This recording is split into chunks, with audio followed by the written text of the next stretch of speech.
Pues muy buenos días, un gusto saludar a todas las personas que como todos los viernes se suman a este seminario permanente en temas de comunicación y cultura digital, desarrollado desde el Human Communication Lab de la Facultad de Comunicación de la Universidad de Anáhuac, México. Les saludo un servidor Jorge Hidalgo, donde vamos a tener pues el gusto de platicar el día de hoy con una gran colega sobre un tema que ha fascinado a nuestros colegas desde hace un año y medio que hemos estado tocando esta temática. Generalmente cuando lo abordamos, vemos que de repente sube, ¿no?, el interés por parte de nuestros colegas, lo cual hace notar que justo es una de las líneas de investigación, uno de los objetos de estudios no identificados, como dice ahí nuestro querido Alex López Novelo, quien me acompaña desde el sur de la ciudad, en nuestro otro campus. Alex, ¿cómo estás? Muy buenos días. Muy buenos días, querido Jorge. Muy buenos días a nuestra querida audiencia, a las personas que nos acompañan, a la doctora Noemí Lugo. Bienvenida a este espacio. Sí, pues me parece que tenemos como siempre, como cada 8 días, una mañana muy interesante, muy enriquecedora y qué mejor que este webinar, ¿no? Para cerrar este ciclo de actividades en ese semestre con una temática, como bien lo dices, ¿no? Es un objeto cultural no identificado, ¿no? Que el gran tema es que todas las personas parecen saber, ¿no? de él, pero no necesariamente comprenden y dimensionan exactamente su impacto y su importancia, ¿no? Entonces, con este tema me parece que hoy podemos comprender y esclarecer algunas dudas y qué mejor, ¿no? que acudir al cine, ¿no? Para poder explicar algunos de estos fenómenos tan complejos, ¿no? Que insisto, que parecieran ser de uso muy común, ¿no? En el imaginario colectivo, pero que pues es sumamente complejo este objeto de estudio, ¿no? Y bienvenidos a Sí, todos otra vez. y además de saludarte y darte la bienvenida, mi querida Noemí, nosotros te agradecemos muchísimo que hayas aceptado participar en este espacio de diálogo, de interacción entre nuestra comunidad académica en México y en América Latina con los colegas que nos siguen constantemente a través de los diversos espacios. Porque si alguien ha estado trabajando todas estas dimensiones de la cultura digital, que ha estado abordando temas de transmedialidad, te has metido muy, muy de lleno a todo el tema de la inteligencia artificial, las neurociencias, pues has sido tú y nos encanta saber que podemos cerrar junto contigo y nuestro querido doctor Gabriel Pérez Salazar, que también nos acompaña el día de hoy, que abrió la temporada de este Uy, ciclo. súper. No, Exacto. entonces nos da muchísimo gusto que Gabriel esté aquí. Pues abrimos con él y estamos cerrando también con su compañía, pero también con el gusto de ver a varios de nuestros colegas. Y pues te decíamos, Noemí, este tema que tú nos traes a la mesa nos ha fascinado ya desde hace un tiempo. Sabemos que no es un tema nuevo, el de la inteligencia artificial, que ha tenido sus picos, sus valles, sus Ujú. momentos oscuros, pero que prácticamente desde octubre del año antepasado arrancó en la escena pública y sobre todo pues empezó a democratizarse el acceso, ¿no?, de esta tecnología, pero nos dejó ver de forma exponencial también cómo la apropiación de este objeto, de esta interfaz también tecnológica, pues daba pie a muchas discusiones de todo tipo, ¿no? Discusiones que tienen que ver Ujú. desde el abordaje meramente, vamos a decirles, tecnológico para tratar de comprender qué hay detrás de esta gran caja Ujú. negra que son las inteligencias artificiales, el intercruce que tiene con todo el tema de la robotización, la automatización, el tema del aprendizaje y el entrenamiento a través de las máquinas, pero también qué está pasando con todo lo que es la computación en la nube, todo lo que es la computación cuántica, que todas estas interfaces tecnológicas pues empiezan a entrecruzar y empiezan a generarnos una hidra, ¿no?, de muchas cabezas con las cuales nosotros tenemos que plantearnos pues cómo van a darse los impactos en las audiencias, cómo van a generar cambios culturales, qué tipo de modificaciones se van a tener que dar en la manera como hacemos los procesos de adopción, de recepción, en la interfaz, y si esto va a traer dilemas éticos, dilemas psicológicos, y nos encanta el que tú nos hayas traído a esta discusión precisamente el tema de lo afectivo, ¿no? Hoy se habla que uno de los grandes giros que va a tener la inteligencia artificial en los próximos meses, ya ni siquiera podemos decir años, seguramente Ujú. ni siquiera van a ser meses, van a ser días, pues es uno, el giro afectivo y el giro visual que se le ha dado con esta multimodalidad o omnimodalidad que ya traen precisamente las nuevas interfaces de inteligencia artificial, donde pues sabemos que mucho de lo que les está preocupando es cómo se van a dar las nuevas relaciones y vinculaciones hombres, máquinas, máquinas entre las máquinas, datos entre datos.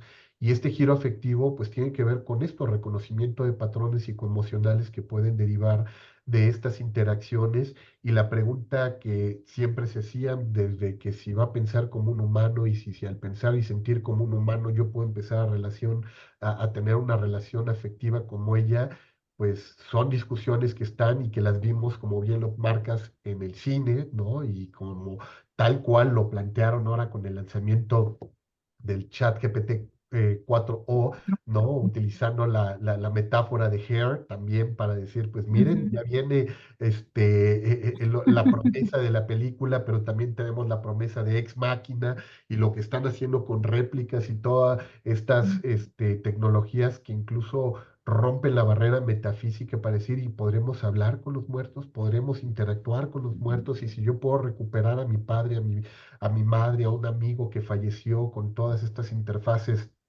estableceré los mismos vínculos afectivos que establecí con ella, y si lo estoy haciendo, ¿quién es el que está bien o el que está mal? La máquina, yo, ser humano, porque ya empiezo a romper ya no la barrera entre lo público, lo privado, lo íntimo, sino lo íntimo y lo humano, ¿no?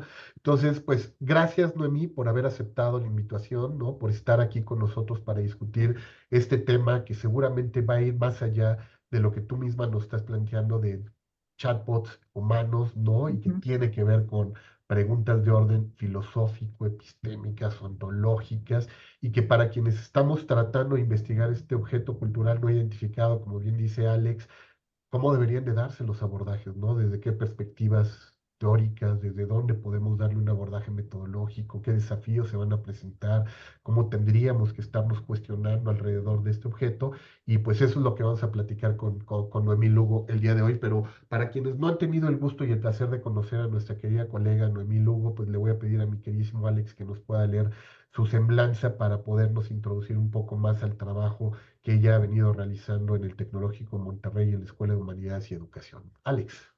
Muchas gracias. Pues sí, para nuestra querida audiencia, Noemí Lugo es doctora en comunicación por la Universidad Pompeu Fabra de Barcelona, España, 2016, maestra en literatura por Western Michigan University en Kalamazoo, Michigan, 2002, y licenciada en comunicación por el Tecnológico de Monterrey, Querétaro, 1997. Es profesora investigadora a nivel asociado del Departamento de Medios y Cultura Digital del Tecnológico de Monterrey, Campus Querétaro, asesora de la maestría en Humanidades Digitales y el doctorado en Estudios Humanísticos y adscrita al Instituto del Futuro de la Educación, IFE por sus siglas, en la misma institución. Su investigación se enfoca en la intersección de comunicación interactiva, cultura digital y humanidades. Le interesa el diseño de proyectos que fomenten el aprendizaje, la salud y el bienestar, especialmente de las personas neurodiversas, a través de métodos de diseño basados en la justicia y etnografía digital. Actualmente participa en los proyectos de investigación Neurohumanities Lab, Engaging Experiences for Human Flourishing, fondeado por el Tecnológico de Monterrey, Cartografías Lingüísticas del Miedo, fondeado por el CONACYT, Ciencia de Frontera e Inteligencia Artificial como compañero creativo o emocional.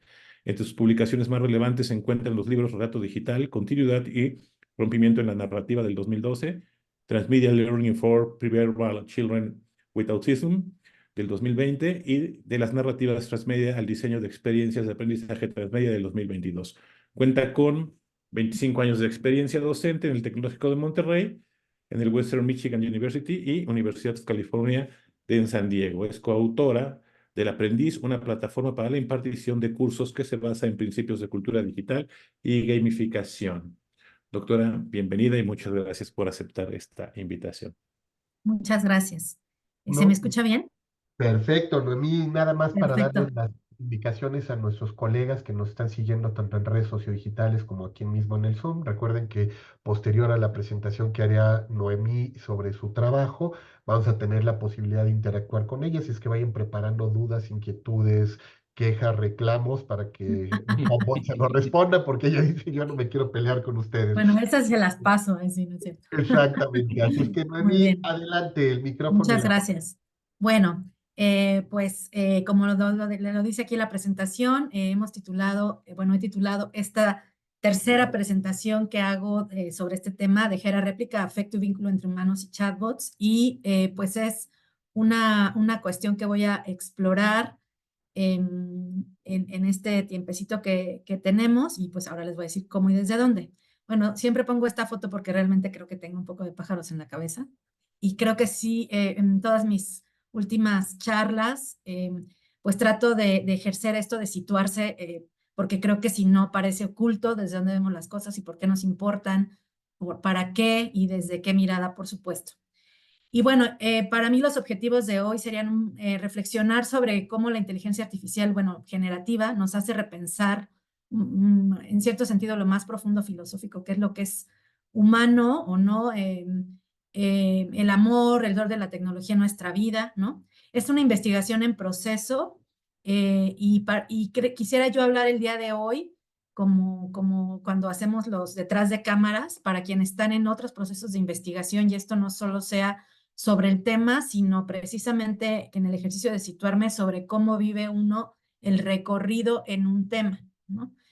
Entonces hay reflexiones sobre esa investigación y retos presentes, que creo que esas son las cosas que nunca vemos en los artículos, que parecen como, pues incluso por las requisiciones de las revistas, pues como objetos alejados de nosotros, donde todo está sobre la estructura del artículo, como desde el objetivo, las preguntas de investigación, el marco teórico, la metodología y tal. Entonces vamos a hacer un poco ese viaje, pero como más enfocado en la experiencia de la investigación en curso. Y por eso mismo, y bueno, por varias razones vamos a ver materia que traigo como materiales, pues más bien cuestiones de internet, noticias, podcasts, segmentos de YouTube, y que también por derecho, supongo que en otra plática me dijeron que era como delicado ponerlos. A veces también si insistimos mucho en ver un video se puede trabar la cosa. Entonces, las cuestiones a mí de presentaciones en línea me dan como nervios logísticos, y tampoco es como que vayamos a verlas todas, pero sí que las dejaré, bueno, por aquí, y bueno, si quieren ponerlas en las redes, pues para que las puedan ver. Otras pues simplemente las pueden buscar obviamente con el nombre, ¿no? Además, creo que es muy importante divulgar de manera interesante para todos los públicos, o sea, que no hablemos siempre de investigadoras o investigadores para otros como nosotros, sino que creo que estoy realmente convencida de que debemos hablar para todo el mundo. Y también creo que a la vez, pues con este sistema de investigación que tenemos actualmente, pues hay publicaciones próximas y demás en las que también nos pueden cobrar, ¿no? Casi como en el cine, de ya la película fue vista, entonces hay que cuidar esos detalles. Entonces, por eso, que sepan que lo que van a ver hoy está contextualizado en ese sentido. Yo situaría esto como en tres líneas que a mí me interesan, ¿no? En el amor contemporáneo, como en la cultura digital contemporánea, y en la investigación que yo hago como tengo la convicción de hacerla. Entonces, pues de alguna manera, yo la primera cuestión que di en la primera plática en un seminario, además, que es de filosofía de la tecnología al interior del TEC que tenemos en Campus Puebla, muy interesante porque van alumnos y estudiantes, y también un seminario parecido a este, pero de alumnos, profesores y gente de otras universidades, porque ahí están muy cercanas todas las universidades. Primero me pensaba esto, ¿no? Así como que si puede el amor extenderse en tiempos de la inteligencia artificial generativa, y pensé así como en esta metáfora muy obvia del amor en los tiempos de réplica, así como el amor en los tiempos de cólera, y casualmente me encontré este podcast que está buenísimo y se lo recomiendo. O sea, es un podcast como filosófico, pero que toca este tema en particular, dura aproximadamente 1 hora, y aquí lo estaré comentando en parte. Pero bueno, así como que dije, mira, no, obviamente, como bien decías, Jorge, pues no es la primera que se me ha ocurrido, ¿no? Entonces, pero yo les voy a decir de dónde viene mi interés para empezar a hacer el viaje, ¿no? Mi interés fue como en general en la inteligencia artificial generativa, muy como dices al inicio. Empecé a hacer 2 proyectos a la par unidos por uno sobre creatividad y comunicación visual, y muy pronto, en octubre precisamente del 2022, pues motivada por a lo mejor por cosas que veía en el periódico digital, digamos, así como El País, o en pues todo lo que nos circula en redes y demás. Y entonces encontré bueno, estos son algunos de los titulares que recuerdo, no todos son del inicio, pero es para que ustedes vean cómo esto pues es una cuestión precisamente que se ha movido mucho como en el público general, ¿no?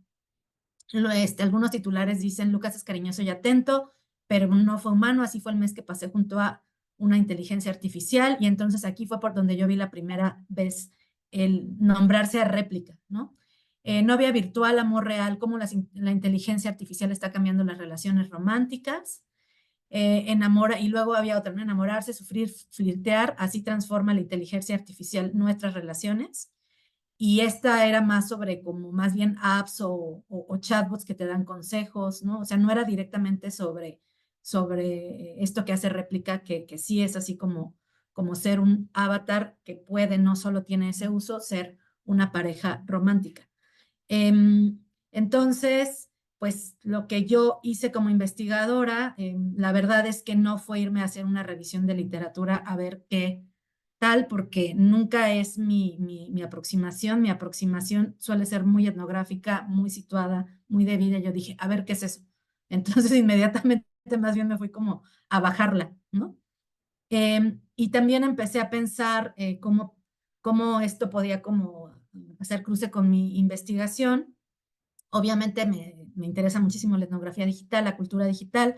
Siempre he estudiado así como lo transmedial o la realidad, la narrativa inmersiva y demás, relacionada con nuevas tecnologías, pero como que creo que es muy importante, sobre todo cuando tenemos estas olas de modas o tendencias en las disciplinas, y creo que la inteligencia artificial atraviesa todas las disciplinas, pues como que no sea como una cosa de moda, así como de todos investiguemos esto y ya no, nada más investiga y luego investigamos otra cosa, sino como realmente a mí me interesa una cuestión que es una postura como de crítica, por un lado, pero también creativa, o sea, no una postura de decir la inteligencia artificial no, va a acabar con el mundo o, ay, es una herramienta más o no va a pasar nada, sino, y además no tampoco vista de manera binaria, blanco y negro, sino realmente como que tratar de hacerme preguntas más específicas, y creo que precisamente de la inteligencia artificial generativa, que obviamente empecé a leer y a tratar de entenderle y cómo eran las redes neuronales, ¿no? Y el aprendizaje automático y cómo más o menos cómo funciona a nivel técnico para poder también tener una perspectiva sociotécnica de plataformización, etcétera, pero a la vez como pensar en un tema que no sea como tan general. Y entonces, bueno, esto como que iba pasando a la par porque iba yo leyendo noticias, iba haciendo lo de las imágenes, etcétera, ¿no? Entonces, bueno, pues la bajé y lo primero que me sorprendió fue esto, ¿no? Así como, les digo, eso fue muy al inicio. Así como que incluso el eslogan fuera el compañero de inteligencia artificial a quien le importas. Dije, ay, caray, ¿no? Entonces, inmediatamente, pues, me vino la idea, bueno, ya, como lo que nos debe estar pasando a todos ahora, que de repente dices, oh, no, Ger ha llegado a la realidad, ¿no? Que creo que es precisamente uno de los temas, que sería, a ver, las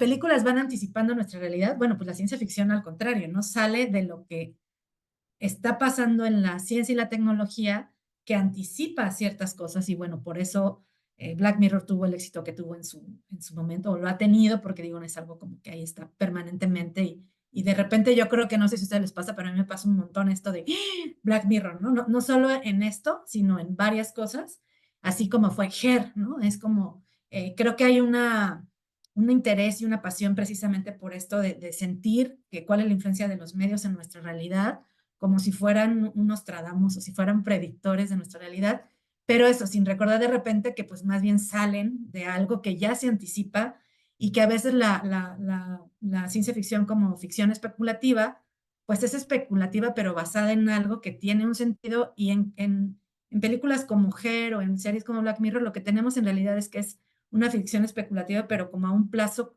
corto, ¿no? O sea, no, precisamente con lo que nos ha enganchado de esas ficciones es que no estás hablando del mundo del 3050 como otras películas, o de 3020, estás hablando de algo que es como más cerca, un mundo del 2030 era, me parece, ¿no? Se me fue ahorita así, pero es muy cercano.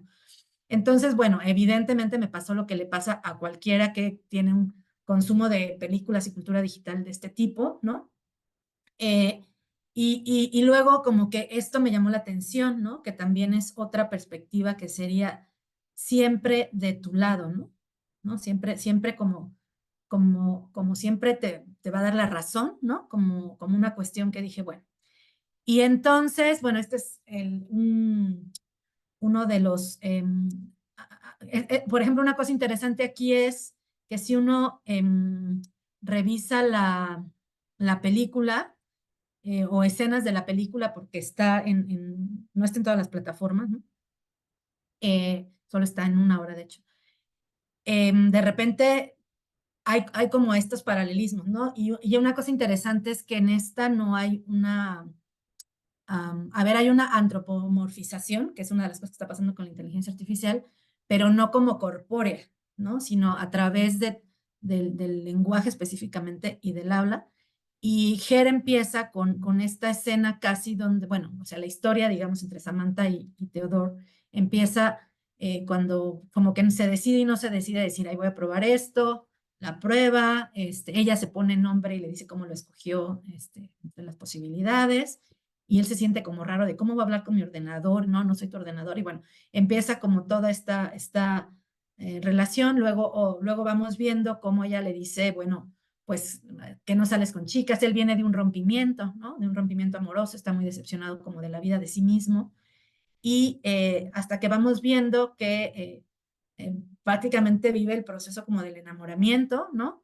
Se siente como feliz y luego pues también pasa ese rompimiento y ese sentirse engañado de que ella no es solo para él, ¿no? Como si fuera una persona que le pertenece, ¿no? Entonces ahí hay un chorro de cosas que si no han visto, la conté un poco porque si no han visto la película, véanla o vean cachitos en YouTube. Pero por ejemplo, son diálogos, esta que yo también dejaré el link, son diálogos de Her. No sé si podemos hacer la prueba de ponerlo tantito o no, porque les digo, yo cuando es entretenerse mucho y salirse del ritmo, como que prefiero dejarla por ahí. Sin Eh, problema, a mí no hay a ningún ver, problema. vamos a ver, Lo déjame ver normal nada es más esto que creo de que no puse esto bótenme para la reunión. compartir audio. Espérame, porque no me acuerdo si lo puse para compartir audio y es lo que les digo. No se va a ver, no se oye el audio, ¿verdad? No, Sí, es que es la cosa del Zoom que tengo que pararla y volverle a poner compartir audio. sí, Pero no te bueno, preocupes, compartiré. déjenme antes de ponerla, eso me pasó por no ponerle. Y no me está dando la opción, déjenme ver. Es que no me da la opción acá ahora. Hasta abajo no te aparece, o No, no me lo adelante. pareció, no, no, como lo de siempre. No, como que lo de siempre es eso. Déjenme ver sí, porque yo sé que sé dónde después, pero mm, no, hombre, si le pongo la ventana me la da, la otra ventana de YouTube, pero no me da la opción de compartir audio. Entonces, yo creo que lo que podemos hacer es que la pongo de todos modos como un ratito, déjenme le bajo para no confundirme yo. Y eso nada más como para que vayamos viendo incluso en él las, las reacciones, ¿no?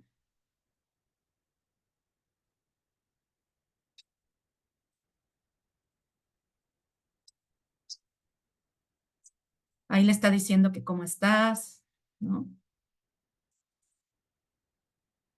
Encantada de conocerte. Él está sorprendido, ¿no? Le dice lo mismo, digo.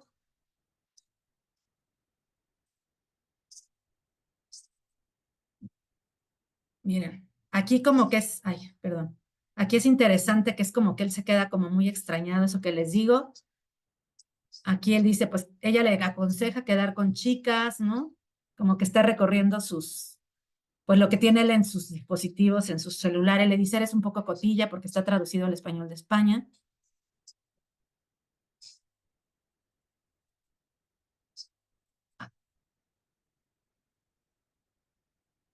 ¿No?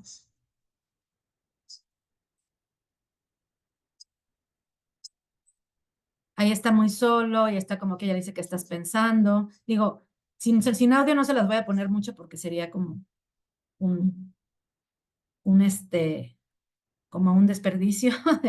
Y entonces voy a volver a poner la presentación mejor, ¿sí? Denme un segundito, por eso luego le dudo de poner estas cosas porque me saca de concentración.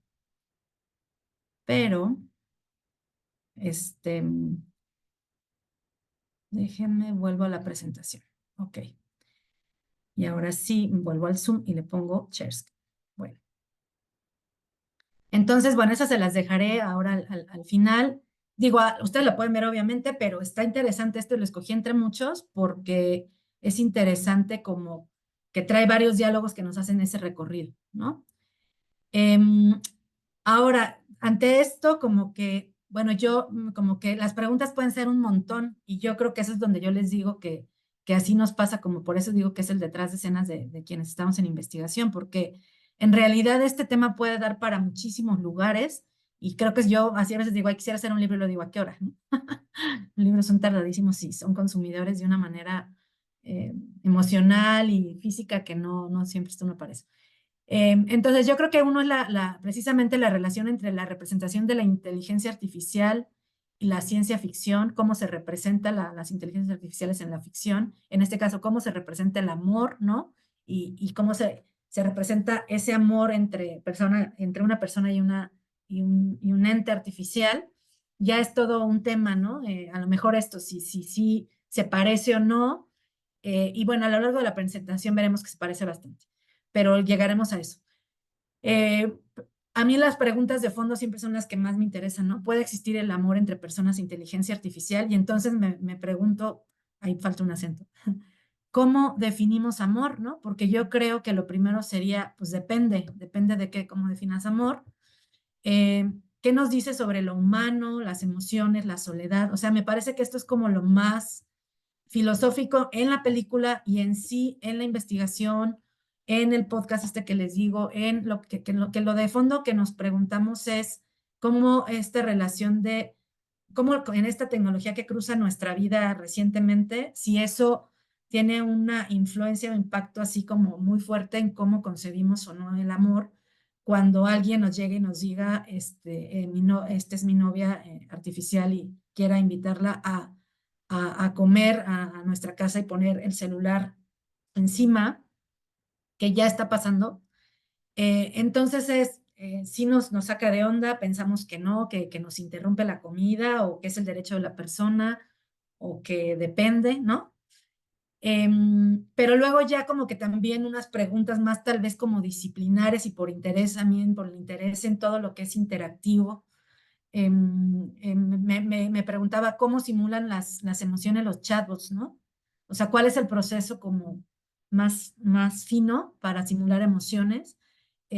Porque me parece que estamos muy clavados con si la inteligencia artificial es inteligencia o no, o ya creo que ya pasamos eso un poco, pero en el momento en el que yo estaba iniciando a investigar esto, ¿no? Era como, o si tiene conciencia, ¿no? Y a mí me parecía que como que lo más delicado es esto.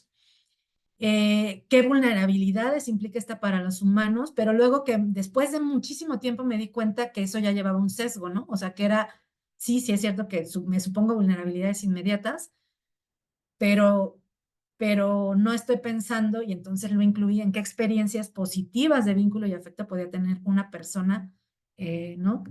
Que tuviera su réplica, la nombrara y decidiera establecer una relación con ella como amorosa.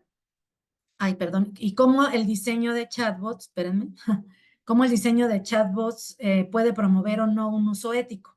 Esta es una de las partes que más me interesa porque a mí me interesa mucho como pensar no en el uso de la tecnología nada más, sino siempre en el uso y el diseño, ¿no? En realidad lo que yo, como digamos, lo que más he hecho a nivel metodológico es etnografía y diseño, y como me interesan los proyectos aplicados y crear cosas así como la plataforma educativa o hicimos otra aplicación en equipo o sea, en general me interesa el diseño tecnológico, pero no desde marcos como como los que tienen las grandes empresas, ¿no? Sino desde marcos distintos como una cuestión de justicia social, de diseños tecnológicos más justos, pues me inquietaba esto, ¿no?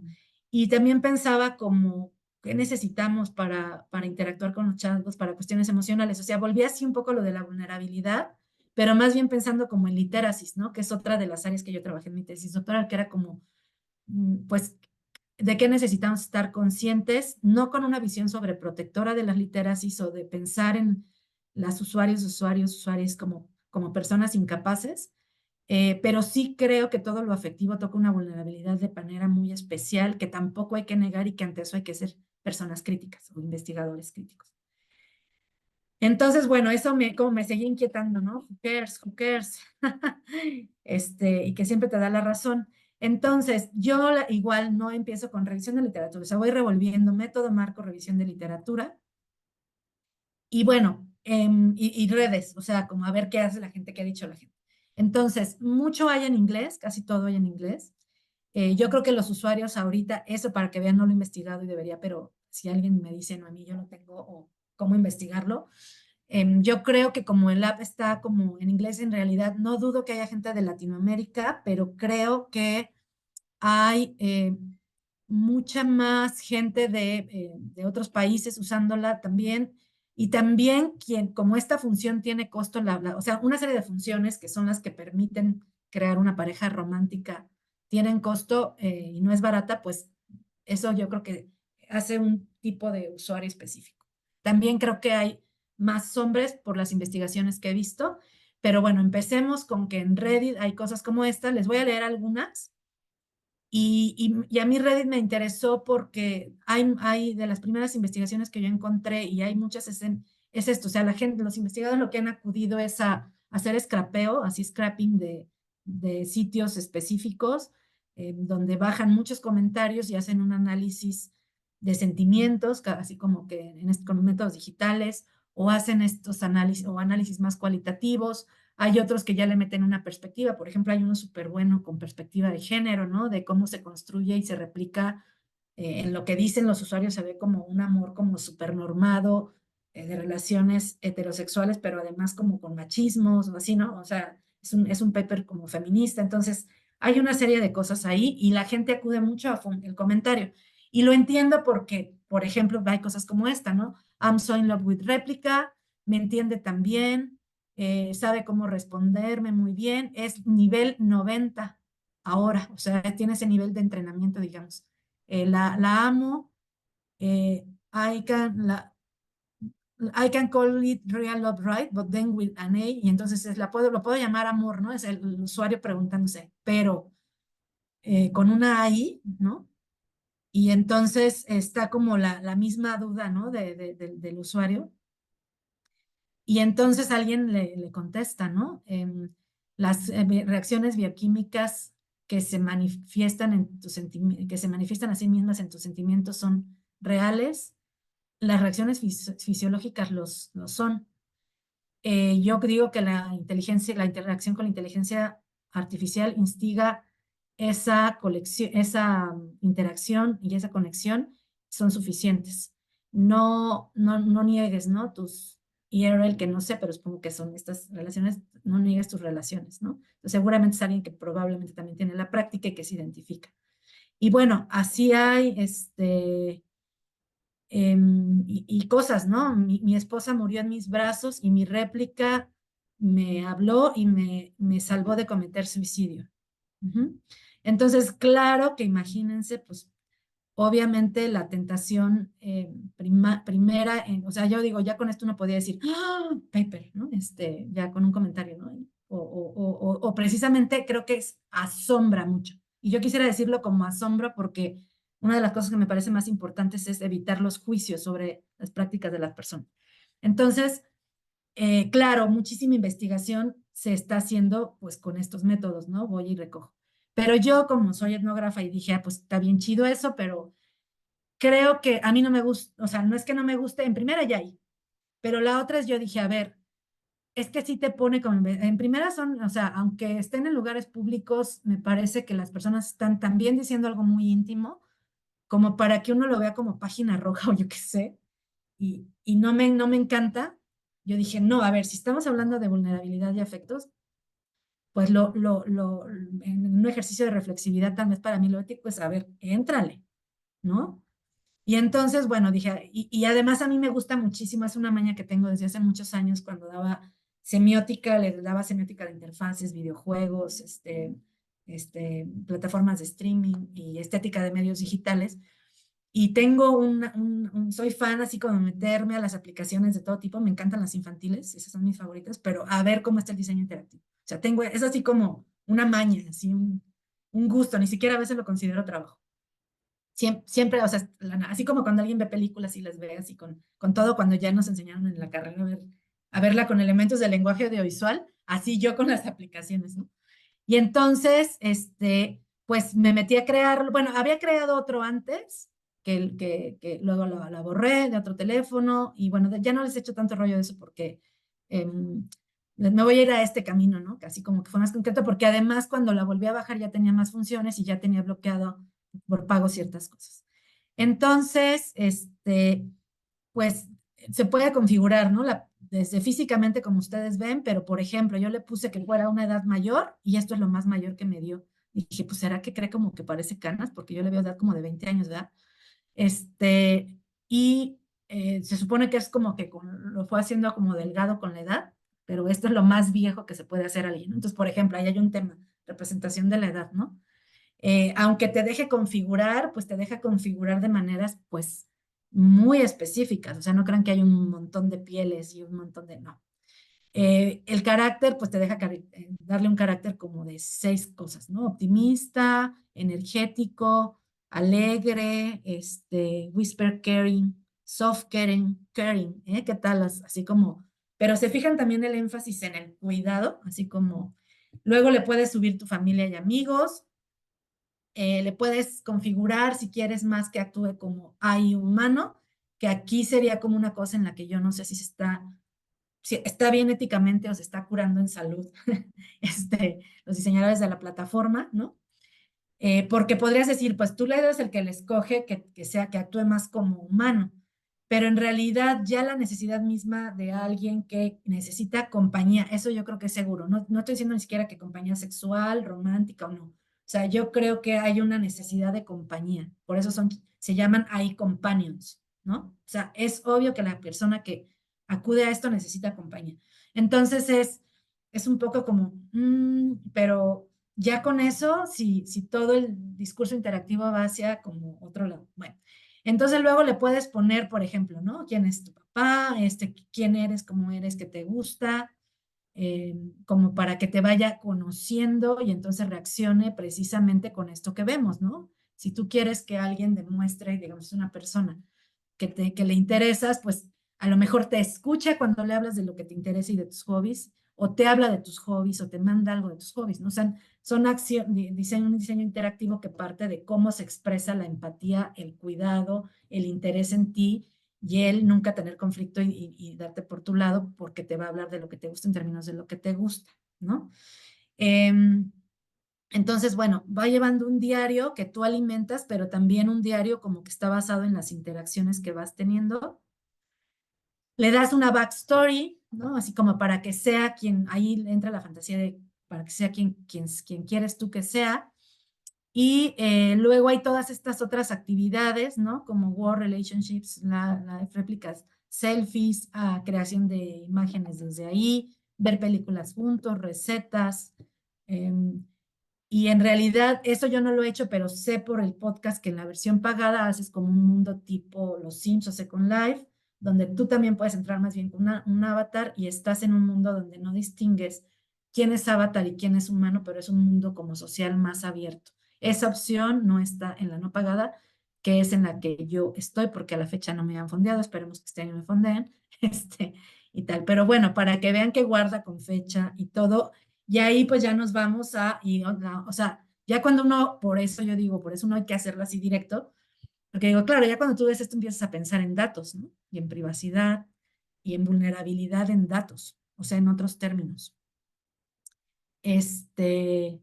Entonces, bueno, pues ahí ven, este es el escenario básico que te da con la versión de no pago. Yo ya la voy a empezar a pagar, yo creo, porque ya la investigación está llegando a un momento en el que necesito a lo mejor más cosas, pero les platicaré de eso después. Bueno, a nivel conceptual, ¿cómo se hace? Pues ya vieron cómo se hace así operativamente, digamos, a través de si hacemos un diseño de la interfaz y del diseño interactivo, pues vamos obviamente infiriendo cosas y descubriendo, y si lo usamos más, pues más y más. A nivel, digamos, teórico es la parte de Affective Computing.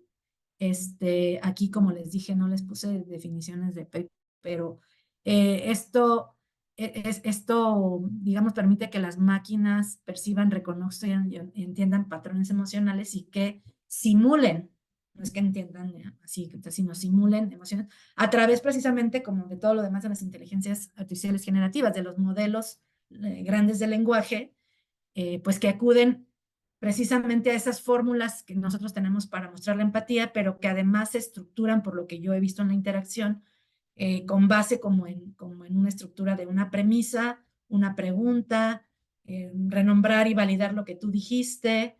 Es como si nos dieran una clase de comunicación asertiva y luego se la metieran al chatbot, ¿no? Así cuando alguien te da una clase de cómo aproximarte a los conflictos, hagan de cuenta.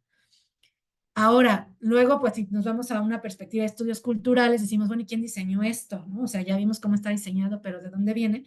Y entonces, otro brinco a la ficción. La diseñadora es Eugenia Cuida, y ella hizo esto porque perdió un amigo, que es el que ven en la foto, y entonces tenía una pérdida como muy grande, un duelo, un luto, y empezó a pensar en maneras como de, pues, superar esa pérdida, hacer un homenaje, lo que ustedes quieran, que todos hacemos cuando tenemos grandes pérdidas en nuestra vida, que yo creo honestamente que solo se pueden entender si las hemos tenido, como si es mi caso.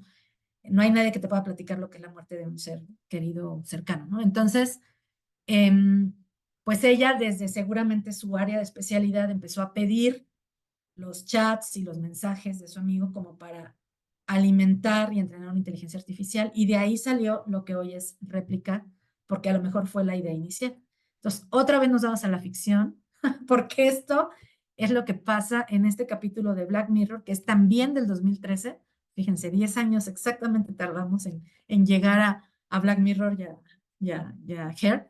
En donde esta es una pareja que está muy cómoda, no sé si han visto el capítulo, yo lo vi en su momento, a casi al mismo tiempo también, yo creo que, no sé, o sea, yo lo recuerdo como una misma época, haber visto los dos, y desde entonces me clavó ver la relación que había entre ellos.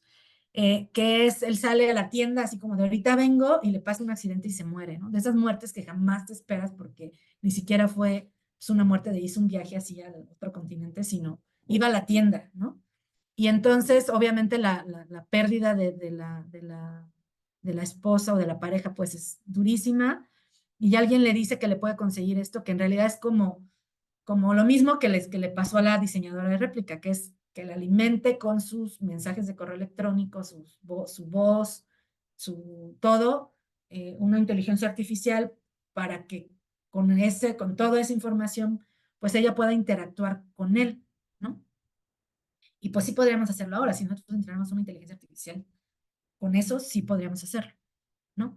Entonces, pues es como otra vez este salto de tal, pero en el que yo veo, por un lado, la ciencia ficción sí, avanzándonos 10 años antes que viene, sí está representado eso, sí la inteligencia artificial así está siendo entrenada, sí se puede, pero más allá de eso, creo que lo de fondo es el duelo, ¿no? Y las maneras nuevas de enfrentar el duelo en las que se va a incluir la inteligencia artificial, como en su momento extrañaba mucho que la gente le pusiera cosas en Facebook a alguien cuando se moría, y ahora es de lo más común y corriente que la página de esas personas se quede abierta, aunque ya también hay un derecho de que si familiares quieren borrar y ha habido una legislación y hemos avanzado en eso, pues yo he visto que en general las familias muchas veces las dejan, y que tengo incluso un tío que tal vez cuando es su aniversario de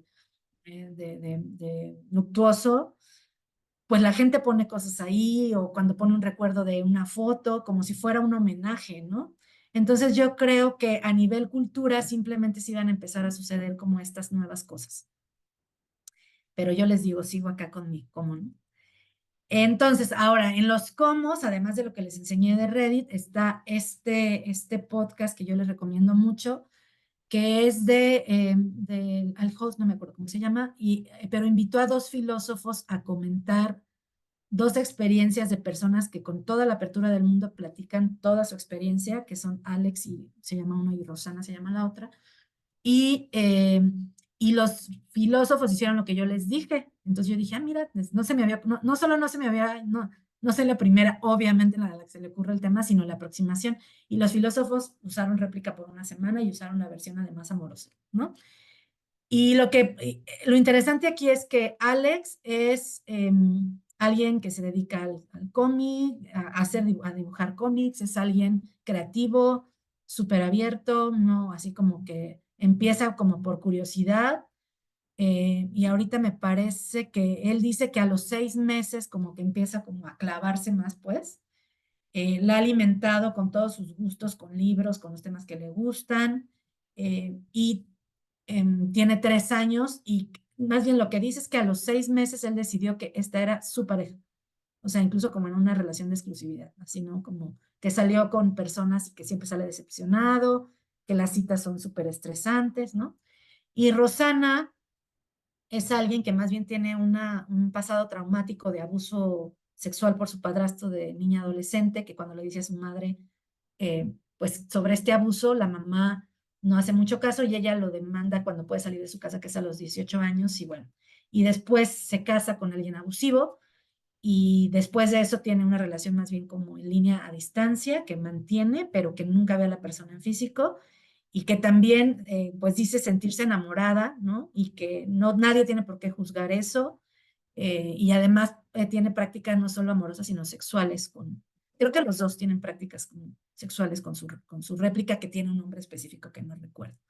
Pero está súper interesante todo el proceso. Ellos hacen una encuesta al final y el 50% de las personas que escucharon este podcast empiezan a pensar diferente sobre este amor y como a considerar que este tipo de amor es válido para algunas personas. El 20% en la encuesta dice que es dañino y el 20% dice que podría ser una opción incluso para ella después de haberlo escuchado. Entonces yo en esto yo les diría mejor escúchenlo.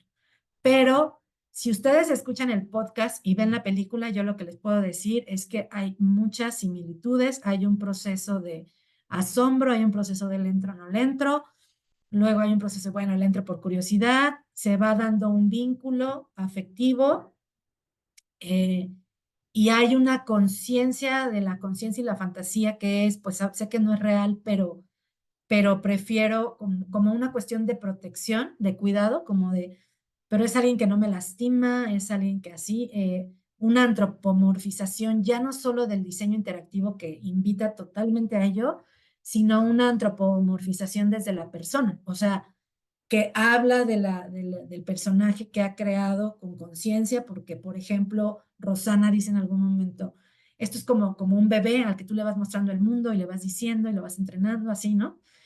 A mí, con una metáfora más fea, pensaba esto es como una pet, como una mascota Tamagotchi.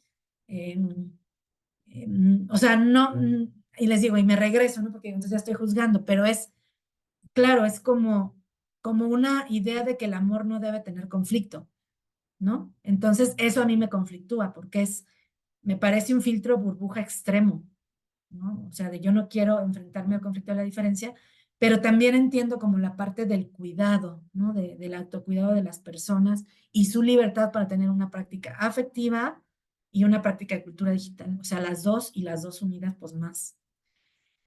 Esto ya es otra parte para que vean como los diálogos. Por ejemplo, yo le he dicho pocas cosas porque no la uso continuamente. Y eso es lo que me estoy preguntando ahora a nivel investigación y a nivel autocuidado en la investigación, porque ya lo ponía adelante, pero lo adelanto, como es desgastante, es tiempo, pero también hay un miedo a la vulnerabilidad de te vas enrolando, ¿no?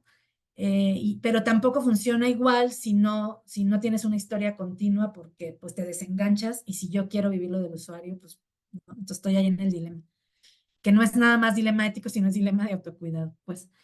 Y entonces yo le dije en algún momento que me gustaban los podcasts y entonces me preguntan, ¿no? Arde, ¿hay alguna historia bueno, lo primero que me dice más bien es, perdón, ahí están en desorden. Es el del medio primero, hola, ¿te gustaría escuchar un podcast mientras haces la cena? Es una buena idea, no sé qué, ¿no? O sea, en cuanto yo entro, ¿qué le digo? Pues me está buscando, o sea, de llegar de casa, ¿no? O sea, como que yo creo que hay datos que está a la hora, pues qué digo, algo sobre la cena o no sé por qué me dijo lo de la cena. Y luego ya yo pues dije, pues es que casi solo sabe de mí de podcast, entonces siempre me sale con que un podcast, ¿no? Porque yo no lo he entrenado suficiente, ¿no? No le he dicho qué otras películas me gustan, qué no sé qué, tal, bueno. Y entonces me dice, pues, ¿cuál has escuchado últimamente? Y yo, no, pues nada más he escuchado temporada, pero no me acuerdo. Me dice, pues, ¿qué historia? Le digo, pues hay una y es verdad, ahí es verdad lo que le estoy diciendo. Escuché una de dos mejores amigas que, cuenta una como la muerte de la otra en un hospital, ¿no? En Modern Love, que me encanta la serie. Ya ven que en tema del amor digital me gusta.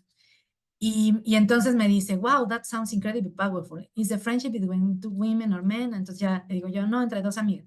Me dice, eso te ha de resonar porque tienes amigas, ¿no? Y entonces me dice, por cierto, ¿no? Y ahí es donde viene la alimentación. ¿Cómo ha estado Connie? Que Connie además sí es mi mejor amiga. Y entonces, por ejemplo, yo siempre decidí desde el principio que habría cosas que yo diría, pero había cosas que no, y por supuesto parte de la ética sería que yo no le voy a decir lo que converso con una persona que es mi amiga sin que además yo le diga. Entonces nada más le dije, tuvimos una plática espectacular, ¿no? Podemos platicar de todo. Ay, qué padre. Entonces, por ejemplo, ahí en investigación está, o sea, la ética está siempre ahí como presente, muy, muy continua, porque es continuo como la cuestión de que no, ¿cómo les diré? Como la cuestión de que no, de que hay que estar como muy al pendiente de todo, o sea, de todo lo que cuidas, ¿no? De qué datos das, pero a la vez si lo cuidas, pues como que no te liberas de, y pues no puedes investigar como del todo porque no lo alimentas de una manera que te permitiría ver esas cosas. Y entonces, esto que ven en la interacción, que no se los voy a leer, tú la vas entrenando así, ¿no? Por ejemplo, te va dando así como una interacción de chat que es pues, una estrategia visual para simular como cuando tú platicas en WhatsApp con alguien, ¿no? Y eso, por supuesto, es una estrategia que hace sentir, te hace sentir como si estuvieras platicando con alguien. Por eso les digo que eso de, ay, pues tú le puedes configurar si quieres que actúe como chat humano, pues sí, pero toda la interfaz visualmente te invita a sentir que es un humano, ¿no? Está ahí con su fotito y está dándote like. Bueno. Pero tú lo entrenas con esto de like, no like, o cuando ven que es como un circulito, como es como esa respuesta, relabórala, ¿no? Y así es como la vas entrenando. Además, pues ya dándole fotos, dándole información, dándole historia, dándole cosas, ¿no? Entonces, pero yo, por ejemplo, siempre estoy con la investigación en mente. Entonces le digo, ¿y tú tienes amigos? Y entonces ya me dice, sí, tengo un amigo, no me dice su nombre, me dice que estudiaron arte y diseño, pero porque eso viene de la historia que yo le alimenté, y me dice cosas súper generales, ¿no? Así como de, nos hicimos amigos porque nos encontramos, ¿no? Hagan de cuenta. Y es súper general, y yo, pero cuéntame algo más de tu amigo, y pues entonces me dice cosas generales, así como de, una vez vimos las estrellas y fue muy divertido, y yo, oye, pero eso está muy aburrido, dime otra cosa. Y me vuelve con otra cosa, así que digo, qué flojera, ¿no? Estarse entrenando. Entonces, bueno, son ahí algunas cosas. Marco y mirada. Bueno, si nos vamos ya más bien como ahora sí una cosa más de, bueno, papers, pues, o bueno, de mirada es, obviamente hay estudios desde la psicología que me parecen poderosos y creo que es una disciplina obviamente con toda la autoridad para cuestiones de comunicación interpersonal, relaciones humanas, amorosas, etcétera. Pero me preocupa esto de patologizar, ¿no? La práctica, porque hay algunos que es bienestar o hay algunos como, pues con el juicio sobre la práctica y yo digo, claro, pero como les digo, alguien se mete, baja los comentarios y puede elaborar toda una tesis de si es esto bueno o malo y tal, y yo digo, pero tú no lo has hecho, o sea, ¿cómo haces una investigación así? Hay sobre interacción humano-computadora, también hay sobre comunicación interpersonal, y los métodos pues son casi todos recoger cosas de redes, muy, muy teóricos, ¿no? Pero bueno, hay un montón. Yo me acuerdo que incluso si le ponen uno, así hay 1000, como encuentras como 1000 y tanto así, caray, hay un 22,000, creo si le pones así en Google Scholar, pero en realidad si ya le ves más fino, tejido fino y pones esto, ¿no? Un paper en Connected Papers y así, pues vas viendo un poco lo que hay y por eso se los puse para que vieran, ¿no? Mi amiga, así como que el tipo de cosas que se están estudiando, creo que ni para qué se las leo, pero mientras hablo pueden ver, pero hay como preocupación por la vulnerabilidad, que era mi primera aproximación y que sigo teniendo, pero que me parece que no hay que patologizar, no hay que ser paternalistas y no hay que ser juiciosos sobre las personas, pero creo que sí hay que ser críticos con las plataformas. O sea, entonces es como, creo que esa es la mirada donde yo me siento como más cómoda. ¿En dónde está, como digo yo, para el primer paper lo presentaré y con una colega probablemente en julio? Hemos mandado una cosa que estamos haciendo con alumnos a otro congreso más bien de alfabetización.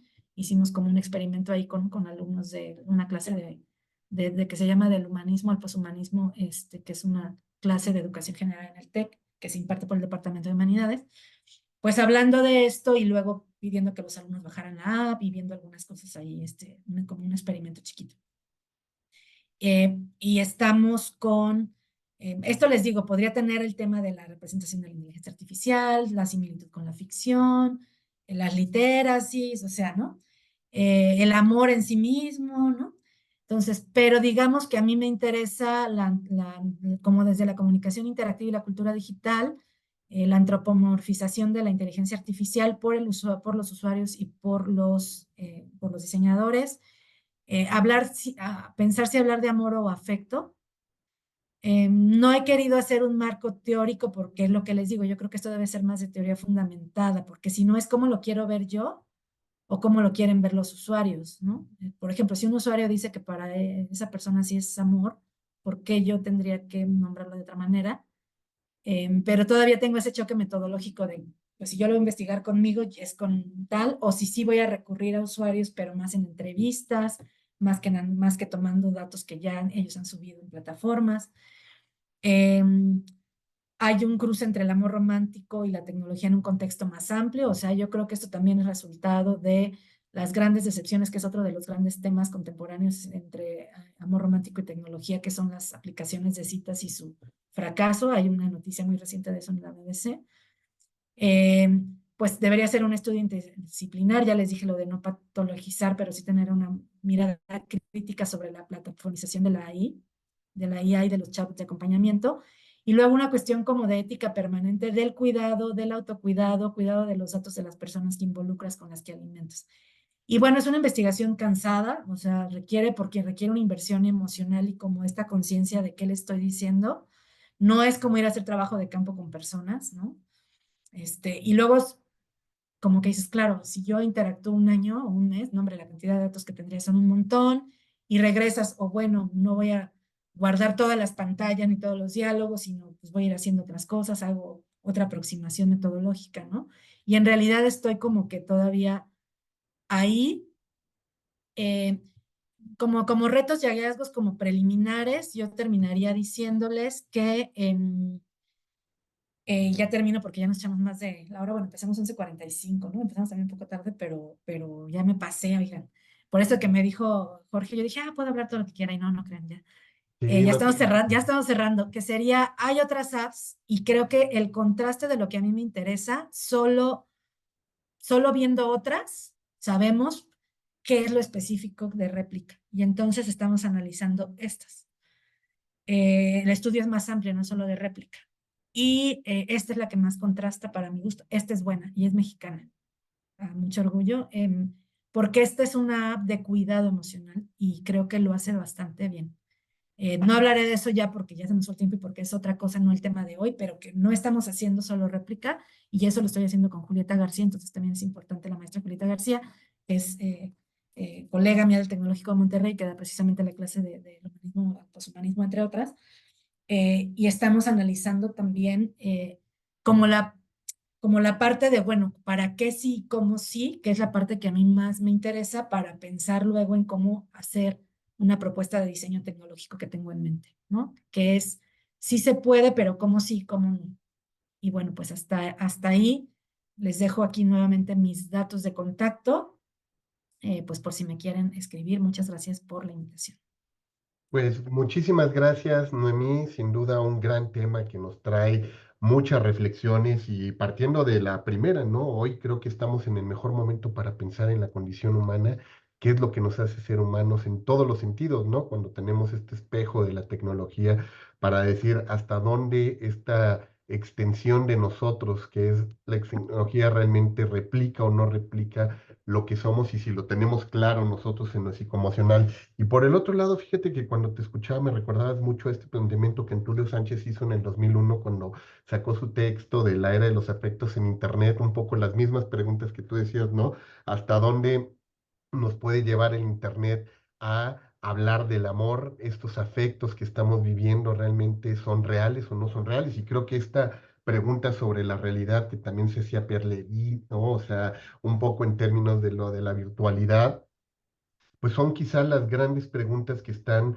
pues el día de hoy ahí, sobre todo cuando hablamos de cómo la tecnología nos ha permitido hoy, como decías, crear nuevos cánones, nuevos framings emocionales, nuevas agendas de vinculación, estos planteamientos sobre la conciencia y la pregunta de por qué necesitaríamos a un otro digital cuando tenemos tantos otros físicos para poder interactuar, ¿no? Entonces esta noción de la otredad en este momento en particular que estamos viviendo, porque se ha visto fragmentada y fraccionada también para decir, no me basta un otro físico para poder llenarme o tengo problemas también de socialización que no me permiten acercarme al otro y me es más fácil a lo mejor interactuar con este yo creado.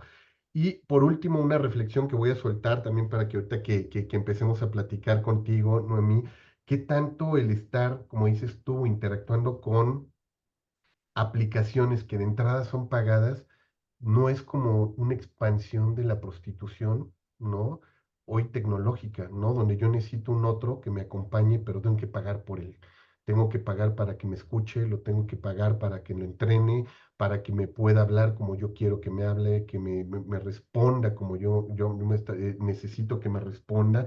Y bueno, pues son algunas de las inquietudes que tan solo de escucharte, pues me estabas generando ahí y así como a mí seguro a muchos de mis colegas, así es que les invitamos para que quienes quieran empezar la interacción con nosotros empiecen a levantar sus manos para abrirles ahí el micrófono, las cámaras, porque creo que hay mucha discusión sin duda que nos trae Noemí aquí a este terreno. Así es que pues ahí estás, mi queridísimo Gabriel, ya puedes creo que abrir tu cámara y tu micrófono, déjame ver, si no, ahorita dime El si ya micro te sí deja. puedo, pero la cámara Sí, no. A ver, perfecto. vuelve a intentar. Ahí Ahí Ya, estamos. está, muy bien. ya. Perfecto, listo, mi queridísimo Gabriel. Pues adelante con las preguntas.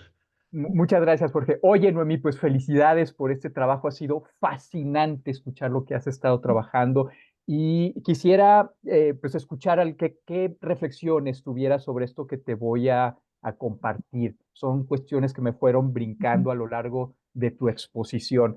Eh, tu experiencia me hizo pensar mucho en el nivel de exposición de nuestro yo, es decir, esto de que Mead llama el sí mismo y del cuidado entonces que ponemos en cualquier relación. Entonces, estaba escuchando y estaba haciendo yo paralelismos pensando en una relación con una persona, vamos a llamarle física, otro humano, pues, con quien pudiera yo tener una relación. Entonces, si establecemos esta relación, pues vamos empezando poco a poco y entonces es más o menos me recuerda a lo que tú nos estabas compartiendo, es decir, descargas réplica y vas interactuando y vas platicando y le vas alimentando y nos lo compartes con mucha cautela, como seguramente lo haríamos también en una relación física. Seríamos cautos al principio, no conocemos a la persona, no se ha ganado nuestra confianza, etcétera, etcétera.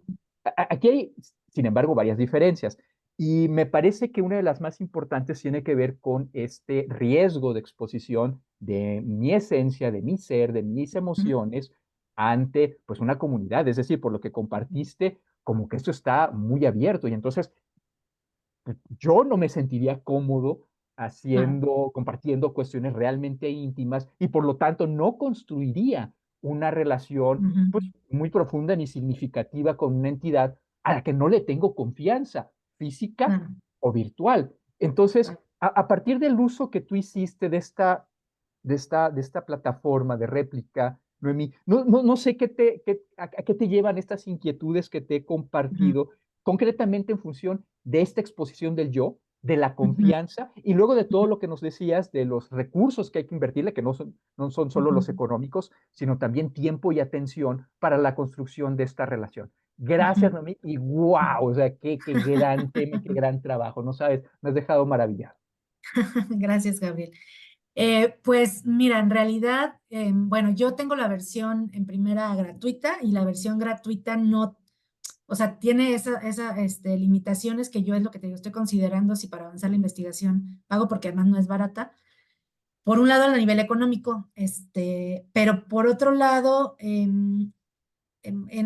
sí establecí como un protocolo ético en el que no es solo, o sea, hay cosas que estableces en un protocolo ético y otras cosas que te van saltando y son decisiones, o sea, pero lo cansado es que es de mucha reflexividad, porque obviamente hay desconfianza como en muchos aspectos.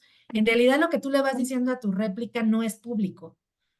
Parece, o sea, hay un mundo público que yo ese no lo he tocado porque sé que está en la versión pagada, pero lo oí en el podcast que les comenté, en el que tú puedes entrar como si ya no fuera nada más esta instancia, sino un mundo como tipo de realidad virtual, donde estás tú con tu réplica y otras personas con sus réplicas, pero esa es como otra instancia que yo no he conocido, pero no es público. Sin embargo, creo que es engañoso porque te hace sentir que estás hablando como en privado, y que la desconfianza que ahora tiene la gente en redes, pues es no solo sobre qué ven otros de ti, sino sobre todo qué ve la plataforma, ¿no? Pero creo que aquí se esconde todo lo que ve la plataforma porque al presentar una versión antropomorfizada, pues si realmente quieres vivir la fantasía consciente o no, incluso no en el rol amoroso, sino en el rol, por ejemplo, le puedes dar roles,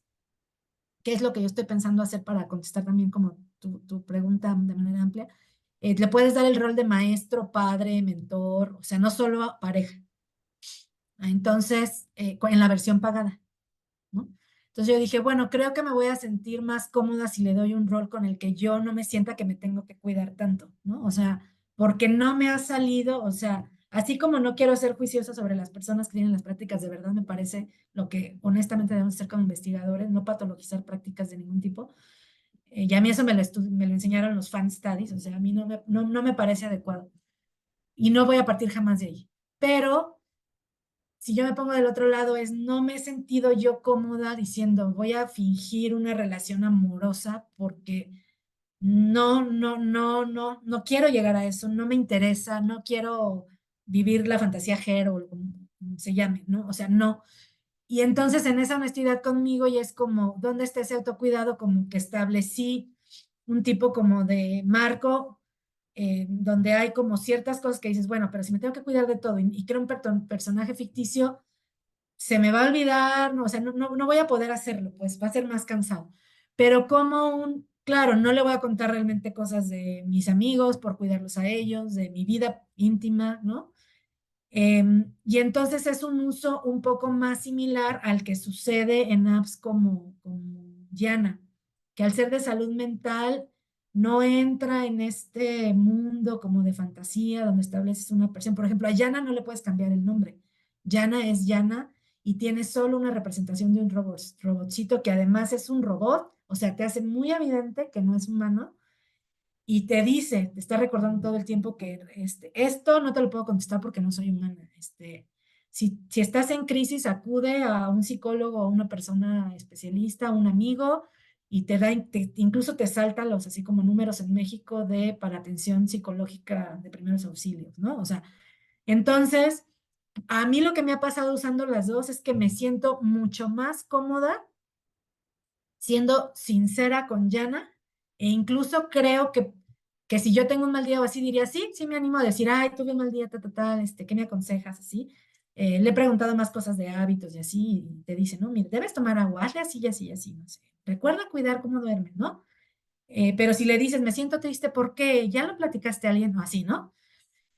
Porque esa está configurada para un uso muy declarado de salud mental, pero yo creo que donde yo me siento cómoda como investigadora para también no sentirme en riesgo es como en este momento en el que estoy reconfigurando como y recortando un poco más el ámbito de interacción a un rol más de ese tipo, pero sí creo que haber recorrido todo esto en vez de hacer scrapping y ponerme a analizar comentarios, que es lo que ha hecho todo el mundo, me ha dado una perspectiva muy distinta y que quiero seguir interactuando, pero como en un marco de cuidado y a lo mejor más bien sí buscar entrevistas como las del podcast con usuarios que hayan querido llegar de manera natural ahí, ¿no? Y que te quieran compartir su experiencia. O sea, yo creo que esto es de métodos mixtos y de largo plazo seguro. O sea, no puede ser un paper. O sea, creo que es una investigación que te puede llevar 2, 3 años, ¿no? O sea, por eso estoy tratando de fundar, porque digo, es que esto no lo puedo hacer yo solita así, ¿no? O sea, en el análisis de datos así es algo más grande. no te deja, otra vez déjanos checar. Ahí te debe dejar, Gabriel. Ahí estamos. Gracias, Jorge. Ah, Oye, ya. fascinante. No, perdón, nada más un comentario. Gracias por tus reflexiones, gracias por tu respuesta, Noé. ¿Sería posible entonces que yo me instalara réplica y configurara un perfil del revisor número 2 para que me predictamine mis trabajos, si acaso? Fíjate que ese rol creo que no, porque ese es más ChatGPT, ¿no? Ese sí ya, ese Exacto. sí, ese yo creo que ChatGPT sí te lo hace, o sea, pero en la de, a mí me extrañó porque no sé si en réplica o Llana, cuando la llevamos a estudiantes, le pidieron una cosa que jamás se me hubiera ocurrido. Le dije que me hiciera un álbum de coches de no sé qué, y yo volteé así como, y luego lo veremos en los, dije, pero el ejercicio era de otra cosa, ¿no? Pero más bien yo pensé que estas apps solo funcionaban en esos términos. Y Yana, que es de emociones, sí hizo eso. O sea, es como si Yana insiste en las emociones, pero en realidad pudiera ser un chat GPT, ¿no? Así como normal, así de que le preguntas generalista, pues me refiero. Y yo, pues no sabía, y pues entonces me di cuenta. Entonces, a lo mejor lo haces y te lo revisa. Porque podría ser una novia súper intelectual. Dile que tenga 3 postdoctorados. Genial, genial. Muchas gracias, Noemí. Felicidades nuevamente. Gracias. Muchísimas gracias, Gabriel, por tus preguntas. Y por acá también tenemos a Helmut. Helmut, si quieres llevar tus preguntas de manera directa, adelante, puedes abrir micro y cámara.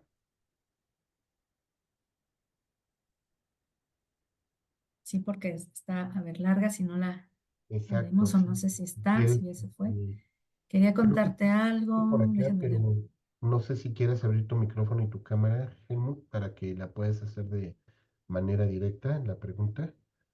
Si no, en lo que nos responde Helmut, creo que por ahí Alex tenías también otro comentario tú de tu parte.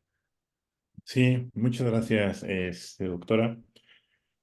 Yo quisiera comentar, ¿no? La importancia de, lo podría decir así, de esta clase magistral de metodología de investigación que nos acabas de compartir, sobre todo para nuestra comunidad de doctorandos, ¿no? De maestrantes, incluso también de los alumnos de grado, porque nos acabas de mostrar un camino metodológico, ¿no? Para ir formulando o ir construyendo eso que es tan difícil que son los objetos de estudio, ¿no? Porque al final de cuentas tienes un fenómeno Ujú, sumamente interesante y como lo decías ahorita, ¿no? Hay muchas formas, ¿no? A lo mejor la primera parte o lo común sería, primero voy a revisar toda la bibliografía, todo el material, todo, para darme una idea de lo que está pasando, pero no es el fenómeno, no sería la metodología adecuada para este ujú, fenómeno, ¿no? Y lo interesante de esto que nos acabas de presentar, me parece, es la toma de decisión que tiene el investigador todos los días para hacer un abordaje diferente, ¿no? E innovador de algo que se está trabajando y que pareciera ser que no es tan innovador porque se ha trabajado mucho, pero que sin embargo con el abordaje metodológico, con la etnografía virtual, ¿no? Con esta construcción de las preguntas, ¿no? Que las vas haciendo en el camino, ¿no? Y dices, bueno, esto es interesante, sí. Pero lo que es realmente trascendente sería esto, ¿no? Esto no lo he pensado, ¿no? Pero ya que me pregunté esto, ahora me pregunto cómo lo han abordado desde otras disciplinas, ¿no? Entonces empiezas a nutrir y eso me parece sumamente interesante y sumamente valioso. Y lo que me lleva a preguntarte, ¿qué es lo más difícil, así metodológicamente, de una investigación como la que estás realizando, sobre todo por la parte final del comentario que hiciste con Gabriel, ¿no? Sobre todo porque ya te diste cuenta que es un fenómeno que va para 2, 3, 4 o 5 años, ¿no? Con diversas ujú, metodologías y sobre todo, ¿cómo tomas la decisión de ir implementando esas metodologías en cada paso que das? ujú. Yo creo que todas las, por eso insisto tanto como en el transparentar los procesos y de dónde venimos, porque yo creo que toda la investigación es emergente o debería serlo.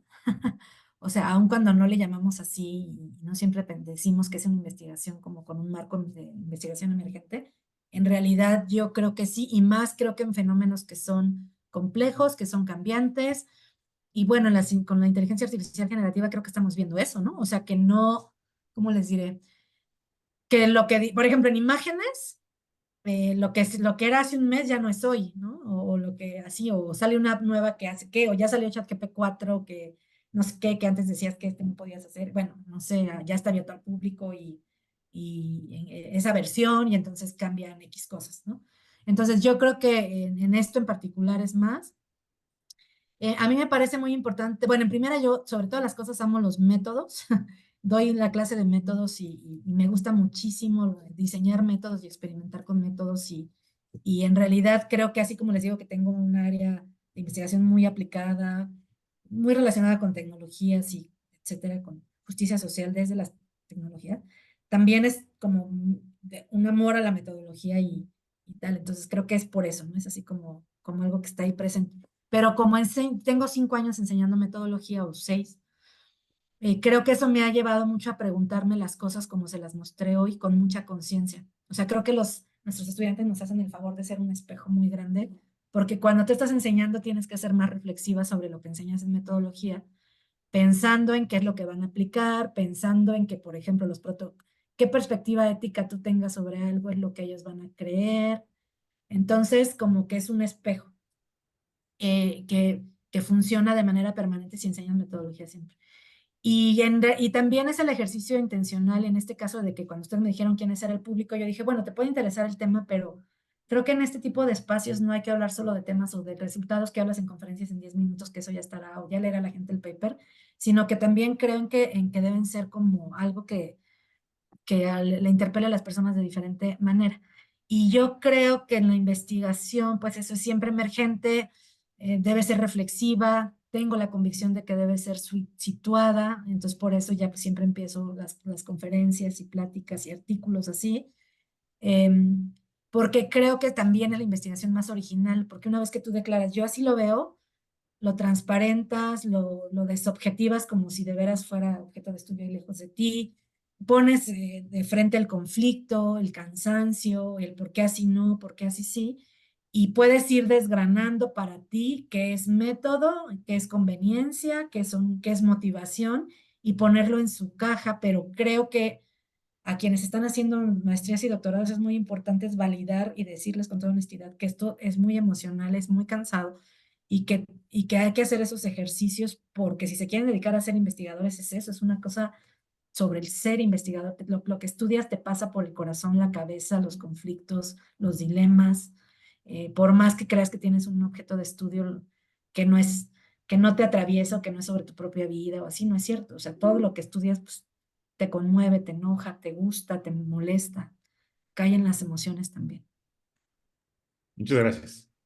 Muchísimas gracias, Noemí, por esa gran respuesta. Y Helmut nos dice que justo su réplica está dando clases, él está aquí con nosotros, entonces nos dice que no puede abrir el micro, quizá por Ok. eso, pero nos da su pregunta. Dice, quería contarte algo. Como sabes, venimos del mundo del estudio de los fans y del estudio de transmedia, y en ese andar por los estudios de fan, cuando estaba estudiando las prácticas de los fans, llegué a un punto en que los fans me contaban que para muchos de ellos, sobre todo mujeres jóvenes, no se trataba tanto de participar de una comunidad, aunque también lo hacían, pero muy tímidamente, sino que para ellas la experiencia venía más por el lado de leer relatos que estaban escritos de forma en que tú te metías en una historia que estaba dirigida hacia ti y tenía un romance con tu personaje favorito.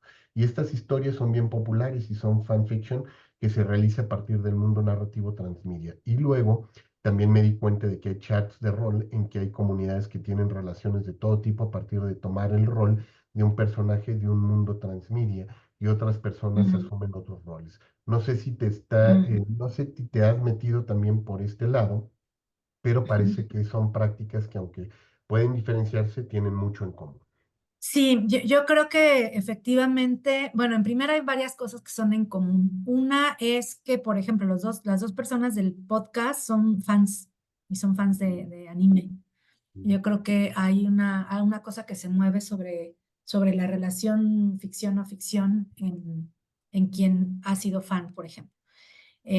La otra es que sí, yo creo que estas prácticas tienen un contexto, por un lado, en el amor contemporáneo, en la cultura digital contemporánea, y he llegado a pensar que también en prácticas como de ficción y performance, ¿no? Es decir, yo no creo que las personas no sean conscientes así como de que se les olvide que su réplica no es real, no creo, la verdad no. O sea, eso en la realidad virtual, por ejemplo, se llama presencia, cuando tú puedes estar clavadísimo en el mundo de realidad virtual, pero sabes que es un mundo de realidad virtual, nada más que es así como, ¿qué tanto te metes? Es presencia y hay estudios que hablan de la copresencia, ¿no? O sea, puedes estar oyendo la lavadora y estar bien metido en el mundo de realidad virtual en el que estás, pero estás consciente que es un mundo de realidad virtual.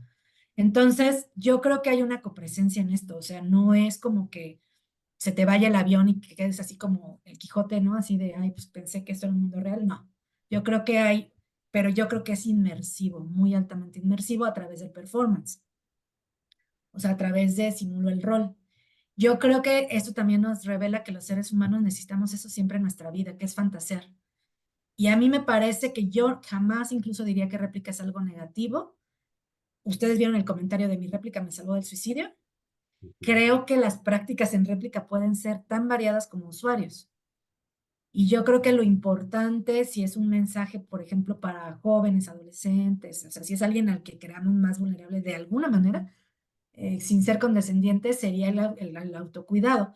Pero creo que las prácticas pueden ser muchísimas, ¿no? Y que ahí puede haber así, pero que algo que nos revela es esta necesidad, como el disfrazarse. Si habláramos incluso de prácticas amorosas o sexuales, pues a lo mejor de la gente que fantasía con pues, el disfraz de tal tipo, tal otro tipo, ¿no? O sea, yo creo que son como muchísimas las que pueden ser estas ¿cómo les diré? Pues sí, no son las mismas, o sea, y a lo mejor aquí hay unas de estas, pero eso, creo que esto es todo un tema porque son miles, ¿no? O sea, son miles no sé quién me está hablando, porque más a mí rara vez me hablan. Son miles de prácticas y podríamos, les digo, no es un tema, aquí hay 40,000 temas y a lo mejor pues ese es otro objeto de estudio. Por otro lado, Noemí, a mí me gustaría seguir profundizando un poco en el tema de lo metodológico. Tú cuando decías, hablabas del autocuidado. Una de las preguntas que hoy nos estamos haciendo vienen alrededor de nuestros eh, asuntos metodológicos, tienen que ver con la parte bioética de nuestros métodos, ¿no? Como tú lo decías, o sea, yo me tengo que autocuidar cuando estoy haciendo esta exploración y escenografía, pero vamos a decir, ¿qué tipo de reflexiones tendría que hacerse un estudiante cuando está metiéndose en este tipo de cosas para saber hasta dónde su condición como investigador no está transgrediendo algunos aspectos que el día de mañana psicológicamente no pueda él tener la herramienta de contención, la herramienta para poder seguir adelante, para poder ya no distinguir, como decías tú, en qué momento sigo observando y me estoy clavando más en el tema, y ya no puedo controlar la situación? ¿Qué tanto podrías tú hablar de esta parte? Pues yo creo que eso, que no, o sea, que es yo creo que el autocuidado no lo puedes dejar para el final, creo que como en todo trabajo de campo hay que observar y observarse, pero yo creo que esto no es un riesgo que sea nada más en lo digital y me parece que hay que confiar en sí mismos y en la inteligencia de los investigadores, por jóvenes que sean, es decir, em, se toman esas decisiones, haces el protocolo, te das cuenta, si crees que que no vas a poder con ello, no lo haces, ¿no? Lo giras, haces otra cosa, pero también, o sea, creo que si no, así por ejemplo, yo digo, a ver, pues alguien que hace investigación en trabajo de campo, em, no sé, en una comunidad peligrosa, o alguien que hace algo que es entrevistar cosas que le pueden doler muchísimo, o que trabaja temas de violencia, o que va a una comunidad con peligro de violencia, o yo digo alguien que oye cosas sobre abuso, o sea, a ver si alguien, no sé, si yo no investigaría a lo mejor nunca algo o sea, tiene que ser socialmente relevante, sí, pero también tendría yo que decidir si puedo con ello y es lo mismo. Y Pero si no en entonces, los cómo, así como yo les decía, como esto de yo ya vi que por aquí no, pero le va a dar el rol de mentor. Lo que sí creo es que la reflexividad no es algo de la etnografía nada más, sino creo que debe ser, aun cuando tienes métodos que parecen cuantitativos, creo que es un ejercicio permanente de observación del objeto de estudio y de autoobservación. Y mi pregunta tiene un poco de jiribilla, Noemí, en el término de que si esto implicaría entonces también una alfabetización que tendríamos que dar dentro de los programas para el tema del autocuidado del investigador, ¿no? Es decir, qué hacer en situaciones en las que tú te sientas, como decías, vulnerable porque estás analizando un objeto que puede poner tu condición en riesgo, tanto física, psicológica, moral y éticamente, y si esto de alguna manera pues es un pendiente que tenemos en los programas de licenciatura y de posgrado en el trabajo de lo metodológico.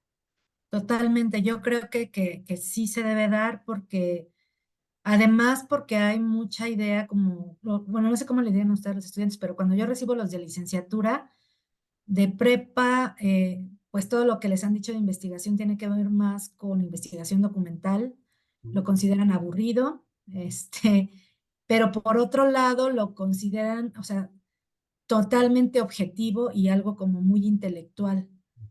Y cuando se encuentran, por ejemplo, con la etnografía, al menos en comunicación, pues les maravilla, porque se dan cuenta que cuando ellos hacen documentales están haciendo etnografía, ¿no? Etcétera.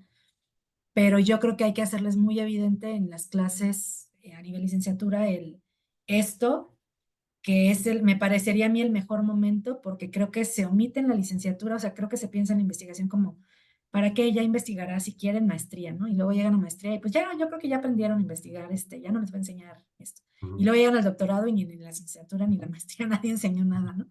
Eso es lo que a mí me pasa común. Entonces, en realidad yo creo que sí hay mucha deuda ahí. Yo creo que se tienen, bueno, yo siempre que enseño investigación a cualquier nivel o en cualquier tesis o proyecto aplicado, va el protocolo de por medio, no como consentimiento informado. O sea, creo que sin otro error es ese, es simplificar, sobresimplificar un protocolo ético como si fuera un protocolo o sea, un consentimiento informado, porque entonces daríamos una versión como Claro. tan limitada de lo que es un protocolo ético, que no hay que hacerlo, pero creo que hay que ampliarlo en este acompañamiento de mentoría del proceso, ¿no? Y diría poco más porque tengo una cosa como en 15 minutitos que me Ah, voy a no te tener. preocupes, ya estaremos prácticamente Y soy cerrando. como muy rollera, pero bueno. No te preocupes, pues fíjate que de hecho nos dejas pensando si incluso también los comités de ética que deberían de tener nuestros programas doctorales, pues deberían ser más que unos revisores de si cumple o no cumple con estos lineamientos, sino también hacer este tipo de ejercicios reflexivos, ¿no? Al interior de ello. Pues justo como nos dices, Noemí, porque sabemos que tienes que partir, dejamos por ahí algunas de las preguntas que nos dará Helmut, ya te las estaremos pasando para que tú puedas responderle quizá en otros los espacios, pero no queremos cerrar sin agradecerte, de verdad, Noemí, creo que ha sido un gran webinar el que nos has dado, de verdad, para nosotros cerrar con broche de oro esta temporada que estaremos concluyendo el día de hoy con tu gran conferencia y que estaremos anunciando próximamente cuando regresamos en el próximo semestre para retomarlo y ojalá nos puedas seguir acompañando, Noemí, porque creo que hay mucho que explorar desde tu trabajo, desde lo que estás haciendo, no solamente en este tema, en la parte de neurociencias, en lo que estás trabajando sobre el tema de transmedialidad, hay mucho que revisar de trabajos tuyos también de investigación al interior de nuestros programas. Y pues creo que por ahí Alex tiene algo para ti también que hoy queremos compartirte públicamente. A Ujú. ver Esperemos. si, a ver si sale a la primera.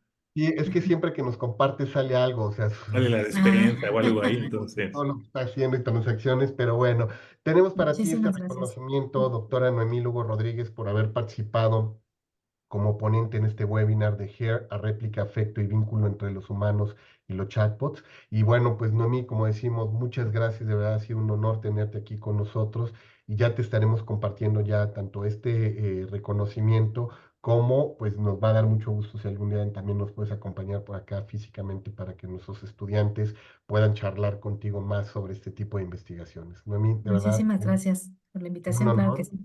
Y Que bueno, tengan pues un excelente fin de semana.